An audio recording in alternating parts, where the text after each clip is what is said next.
తాము కష్టార్జితంతో కొన్న ప్లాట్లను తమకు దక్కకుండా చేయడం అన్యాయమని సియేట్ మారుతి హిల్స్ కాలనీ బాధితులు ఆవేదన వ్యక్తం చేశారు.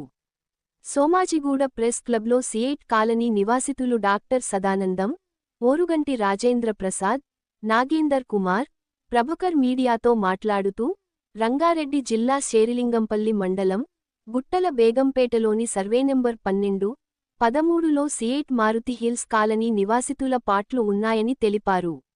అయితే, తమ పాట్లు మేడ్చల్ మల్కాజిగిరి జిల్లా కూకట్పల్లి మండలం, అల్లాపూర్ గ్రామం సర్వే నంబర్ 30లోని సున్నం చెరువులో ఉన్నాయంటూ పేర్కొనడం అన్యాయమన్నారు.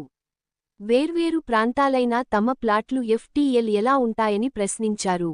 ఎఫ్టీఎల్లో ఉన్నాయంటూ హైడ్రా ప్లాట్లను రోడ్లను కూలగొడుతున్నదని పేర్కొన్నారు.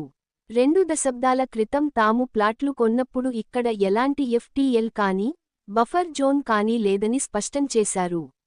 ఈ ప్లాట్లు ఎఫ్టీఎల్లో లేవని స్థానిక ఎమ్మెల్యే ఆరికె పూడి గాంధీ హైడ్రా అధికారులకు సూచించినా పట్టించుకోవడం లేదన్నారు. ఎంప్లాయీస్గా ఉన్నప్పుడు కోఆపరేటివ్ హౌసింగ్ సొసైటీ ఫామ్ చేసుకొని దాన్ని రిజిస్టర్ చేసుకొని దాన్ని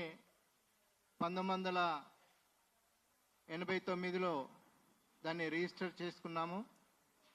చేసుకున్న తర్వాత మరి ల్యాండ్ అక్విజిషన్ గురించి మేము ప్రయత్నం చేశాము. సొసైటీ గురించి, ఎంప్లాయీస్ హౌసింగ్ సొసైటీ గురించి.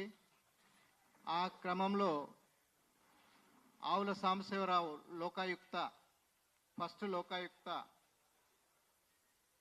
జస్టిస్ ఆవుల సాంబశివరావు గారి భార్య, వారి కూతురు, వారి పేర్ల మీద ఉన్న స్థలము సారు పిలిపించేసి మాకు వారు ఇవ్వడానికి ఒప్పుకున్నారు. దానికి అన్ని